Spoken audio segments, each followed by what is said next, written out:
Hello, everybody, and welcome back to Beyond Stops Reviews. The name is Bryan, and today we're gonna be talking about Avatar: The Way of the Water. Now, this movie is a sequel to a 2009's Avatar, one of the biggest box office success of all time, and it's directed by James Cameron once again, and it features the returning cast of Sam Worthington, Zoe Saldana, Sigourney Weaver, Stephen Lang, and featuring Kate Winslet, Cliff Curtis, Joe David Moore, Eddie Falco, Jermaine Clement, and many, many more. Now, full disclosure, not the biggest fan of the original Avatar. I think the world itself is fantastic and beautiful. And when it comes to visuals, that Avatar, the first one, is a visual feast.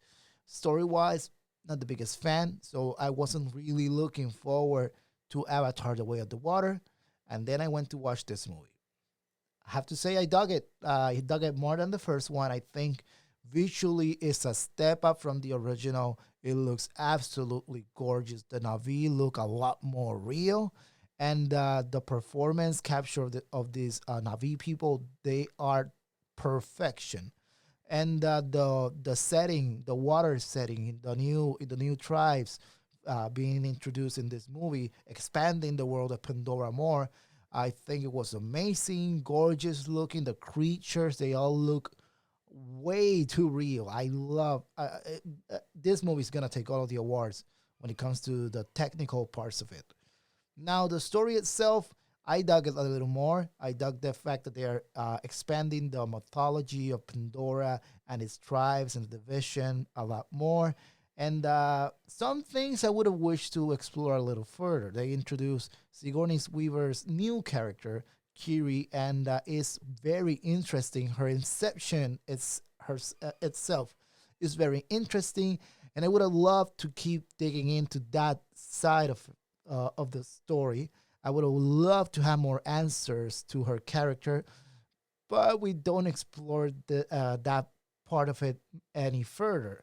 Now, Stephen Lang's character, they explain why he's back and all that. Very clever, very good, very well executed. And something, the movie drags itself. One of my minor issues. Some people will not find that an issue at all. The movie, 3 hours and something long. You can feel it, all right. I mean, the Avatar fans are not gonna be bothered by it. I wasn't bothered by it, but I was actually feeling it. So, yeah, I think the movie ran for a little too long for my taste. But regardless, being part of the Pandora world was amazing. I love the visuals. I would love to keep exploring even more sides to the Pandora world. Hopefully, in the next few sequels, we'll see. I think this is a very, very rewatchable movie. People are gonna keep going to the movie theaters. They're gonna try to watch it in a better theater environment when it comes to instead of watching it. I watched it in a regular theater. I would have. Still thinking of going IMAX. We'll see, but people are gonna want to watch it on 4DS, on 3D, and all that. And I think it's worth seeing this movie in any capacity you can. And hopefully we see big numbers in this movie so we can keep exploring through sequels. The next, what's next for this family? Another thing, the family dynamics in this movie is fantastic. So, nothing to complain about that. I love that part of the movie.